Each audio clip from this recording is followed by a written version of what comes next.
ఓం నమ శివాయ. శివానందలహరి 84వ శ్లోకంలో ఆదిశంకరాచార్యులు వారు ఏం చెప్తున్నారు? స్వామివారిని తన హృదయానికి హ్మ్.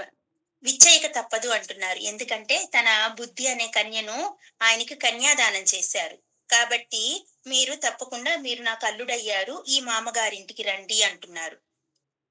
అలా మనకు హిమవంతుడు స్టోరీ గురించి గుర్తు చేస్తున్నాడు. ఆయన ఎలాంటి కూతుర్ని కని తరించాడో, అలాగే నేను కూడా నా బుద్ధి అనే కన్యను నీకిచ్చి తరిస్తాను అని ఉపమానంగా హిమవంతుడి యొక్క కథను ఒకసారి మనకి గుర్తు చేస్తున్నారు. మనం ఆ కథ ఏంటో తెలుసుకుందామా?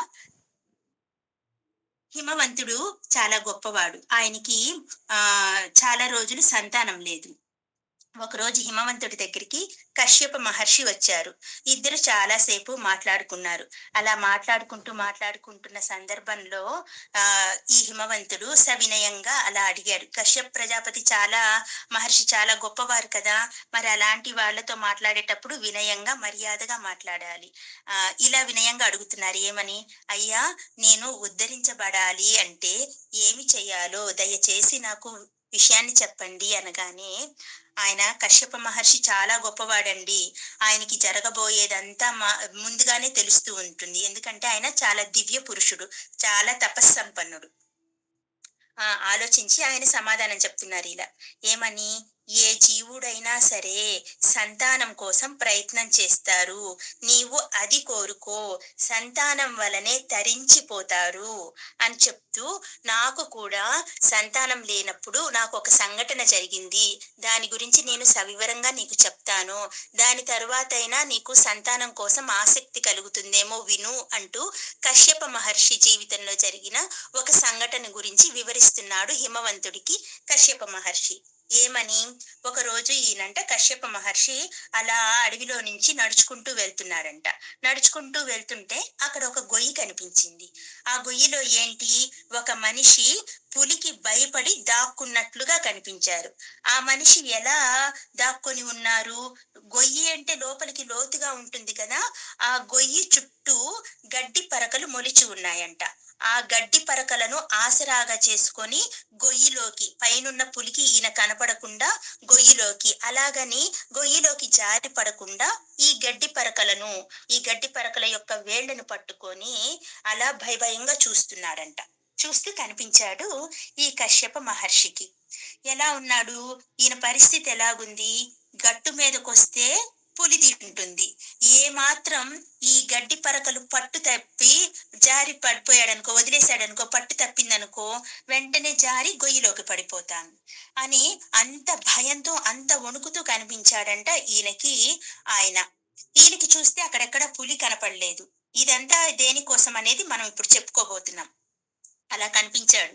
వెంటనే ఈ మనిషి దగ్గరికొచ్చి కశ్యప మహర్షి అడిగాడంట. "ఎందుకిలా భయపడుతున్నావు? ఇక్కడ ఏముందని" అని చెప్పి ఆ దృశ్యాన్ని చూసి ఆ మహర్షి ఆయన్నడుగుతున్నాడు. "అసలు ఎవరివయ్యా నువ్వు? ఎందుకిలా గోతిలోకి భయంగా దాక్కొని ఉన్నావు" అనగానే ఆ గోతిలో ఉన్న మనిషి ఇలా సమాధానం చెప్తున్నాడు. "నేనెవరినో కాదు, మీ యొక్క వంశంలోని పితృదేవతని.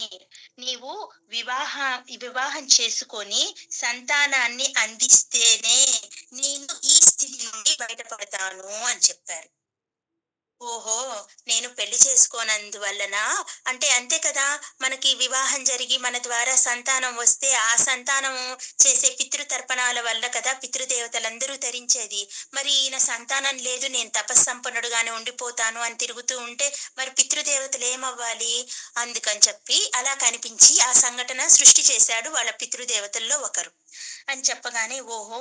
నా వల్ల ఈ పితృదేవతలు ఇంత బాధపడుతున్నారేమో అని ఆలోచించుకొని ఆయన వెంటనే వివాహం చేసుకొని యోగ్యమైన సంతానాన్ని పొందాడు. అప్పుడు ఈ పితృదేవత మంచి స్థితిని పొందాడంట. ఆ స్థితి నుండి బయటపడి చక్కగా పితృలోకానికి వెళ్ళిపోయాడు. ఆ సంఘటనని హిమవంతుడికి చెప్పాడు. "నా అంతటి వాడికే నా వంశంలో వాళ్ళు ఇలా బాధపడ్డారు నేను వివాహం చేసుకోపోతే. నీవు వివాహం చేసుకొని కూడా పిల్లలు లేరు కదా నీకు. నీవు పిల్లల కోసం ప్రయత్నించు గట్టిగా. మనకు పుట్టే సంతానం ద్వారానే మనం ఉద్ధరించబడతాము" అని తన యొక్క సలహానిచ్చి వెళ్ళిపోయాడు. వెంటనే దీన్ని శ్రద్ధగా విన్నాడు. విని తీసుకున్నాడు కూడా. అమలు చేద్దామని మనసులోకి తీసుకున్నాడు. తీసుకొని తర్వాత బ్రహ్మగారి కోసం తీవ్ర తపస్సు చేశారు హిమవంతుడు. ఆ ఒకరోజు బ్రహ్మదేవుడు ప్రత్యక్షమై, "ఏం వరం కావాలి నాయనా నీకు?" అనగానే, "మీకు తెలియంది ఏముంది దేవా, నాకు అన్నీ ఉన్నాయి కానీ సంతానం లేదు. సత్సంతానం కావాలి. అది కూడా సంతానం కూడా ఎలాంటి సంతానం కావాలంట? సత్సంతానం కావాలంట. చక్కని సంతానం" అని అడగగానే బ్రహ్మదేవుడు సరేనని వరం ఇచ్చాడు. ఎలాంటి వరం ఇచ్చాడు? "నీకు 100 మంది మగ పిల్లలు, 3 ఆడపిల్లలు పుడతారు నాయనా" అని వరం ఇచ్చేసి అంతర్ధానమయ్యాడు. ఈయన చాలా సంతోషించాడు. ఈ 100 మందిలో ఒకడు చాలా బలవంతుడనమాట. ఈ 100 మంది ఎలా పుట్టారు? ఈ 100 మంది చిన్న చిన్న, ఈయన పర్వతం కదా! చిన్న చిన్న పర్వతాలుగా పుట్టాడు. అందులో ఒక్క పర్వతం మైనాకుడు అనే పర్వతం అనమాట. చాలా పెద్ద పర్వతం. ఒక మైనాకుడు. ఇంకా మిగతా పర్వతాలన్నీ చిన్న చిన్నవి. ఈయన చెప్పాడు కదా బ్రహ్మగారు, ఒక్కడు చాలా బలవంతుడు, చాలా గొప్పగా పుడతాడని. ఆ ఒక్కడు మైనాకుడు అనే పర్వతం. ఇంకా 3 ఆడపిల్లలు పుడతారు అని చెప్పారు కదా! వాళ్ళు ఆడపిల్లల్లో ఒక ఆడపిల్ల ద్వారా నువ్వు ఉద్ధరించబడతావు అని వరమిచ్చాడు. ఆ 3 ఆడపిల్లల పేర్లేంటి? ఒకళ్ళు అపర్ణ, 2 ఏకపర్ణ, 3 ఏకపాటల అనే ముగ్గురి గొప్ప చక్కటి రూప లావణ్యాలతో ఉన్న ఆడపిల్లలకి జన్మనిచ్చాడు. ఈ ముగ్గురు కూడాను గొప్ప తపస్సంపన్నులు. మొదటి అమ్మాయి అపర్ణ. ఈమె పేరులోనే ఉంది ఆపర్ణ. ఆపర్ణ అంటే ఒక్క ఆకుని కూడా ఆహారంగా తీసుకోకుండా తపస్సు చేసే స్థితిని కలిగిన ఆమె. ఈ అపర్ణ అనే ఆమె. రెండో అమ్మాయి పేరు ఏకపర్ణ. అంటే ఏకపర్ణ అంటే రోజుకి ఒక్క మర్రి ఆకుని మాత్రమే ఆహారంగా తీసుకొని తపస్సు చేస్తుంది. అందుకని అమ్మాయికి ఏకపర్ణ అని పేరు. మూడో అమ్మాయి పేరు ఏకపాటల. ఏకపాటల అంటే ఆమె కేవలం పాటల అనే వృక్షం యొక్క ఆకుని మాత్రమే ఆహారంగా తీసుకొని తపస్సు చేసుకుంటూ ఉంటుంది. ఈ ముగ్గురు పరిస్థితి ఇలా. ఈ ముగ్గురు కూడా తీవ్ర తపస్సంపన్నులు. ఇందులో ముందుగా రెండో అమ్మాయికి ఏకపర్ణకు వివాహం చేశాడు. ఎవరికిచ్చాడు? భృగు మహర్షి వాళ్ళ అబ్బాయికి ఇచ్చి కన్యాదానం చేశారు. వారికి చక్కగా దేవలుడు అనే ఒక పిల్లాడు కలిగాడు. అతని గొప్ప కీర్తిని సంపాదించాడు.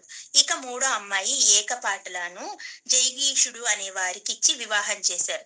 వాళ్ళు కూడా శంఖుడు, అఖితుడు అనే ఇద్దరు అయోనిజులైన పురుషులకి, అంటే మగపిల్లలకి జన్మని ఇచ్చారు. పుత్రులుగా పొంది వాళ్ళు కూడా ధరించిపోయారు.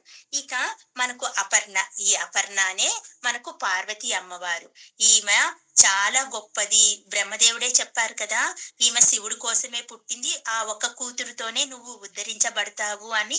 అన్నట్లుగానే మనం నిన్న చెప్పుకున్న కథనం ప్రకారం శివుడు ఎప్పుడైతే ఆ తపో నిష్టలో నుంచి బయటికి వచ్చి వేరే చోటకు వెళ్లి ధ్యానం చేసుకుందామన్న సమయంలో హిమాలయాలకు రావటం, అక్కడ హిమాలయాలకు వచ్చి తపస్సు చేసుకుంటున్న స్వామి దగ్గర ఈ పార్వతీ అమ్మవారిని హిమవంతుడు ఉపచారాలు చేయడానికి నియమించటం, ఆమె ఆయనకు ఉపచారాలు చేస్తూ ఆ తర్వాత ఉపచారాలకు కూడా ఆయన కరిగిపోకపోతే గొప్ప తపస్సు చేసి ఆయన్ని భర్తగా పొందటం, ఆయన్ని చేరుకుంది. ఇలా హిమవంతుడు తన తపశ్శక్తి ద్వారా బ్రహ్మను మెప్పించి సంతానాన్ని పొంది అందులో ఒక ఆడపిల్ల చేత ఉద్ధరించబడ్డాడు. అలా ఆ స్టోరీని గుర్తు చేస్తున్నారు మనకు ఇక్కడ ఆది శంకరాచార్యుల వారు. అలా హిమవంతుడు ఒక పర్వతం అయి ఉండి కూడా చక్కటి క్రమశిక్షణని కలిగి చక్కటి సంతానాన్ని పొంది ఆ సంతానాన్ని కూడా చక్కగా ఎలాగైతే పెంచాడో, అన్నీ నేర్పించి పెంచాడో, నేను కూడా అలాగే నా బుద్ధి అనే కన్యను సకల ఉపచారాలు చేయడానికి ఎలాంటి లక్షణాలు కావాలో అలాంటి లక్షణాలన్నిటినీ నేర్పించి సిద్ధంగా ఉంచాను స్వామి. అలాగని నా ఒక కన్యనే తీసుకోమంటున్నాడు ఆయన? కానే కాదు. శివతవ పరిచర్య సన్నిధానాయ గౌర్య అని చెప్తున్నాడు. ఆ గౌరీదేవితో పాటు మీరు ఇద్దరు వచ్చి నా హృదయం అనే భవనంలో అల్లుడిగా నివాసం చేస్తే నా ఈ బుద్ధి అనే కన్య కూడా మీ ఇద్దరికి ఉపచారాలు చేసి మెప్పిస్తుంది స్వామి. అలాగ నా బుద్ధిని ఎప్పటికీ ఇక్కడ సదయ హృదయ గేహే, మీ హృదయంలో సర్వదా సంవసత్వం నివసించేలాగా అనుగ్రహించండి స్వామి. ఎంత సునాయాసంగా అడుగుతున్నారండి స్వామిని, ఎంత బ్రతిమలాడుతున్నారు, ఎంత సునాయాసంగా మోక్షాన్ని కోరుకుంటున్నారు కదా. మరి మనం కూడా అలాగే చేద్దామా? ఓం నమ శివాయ.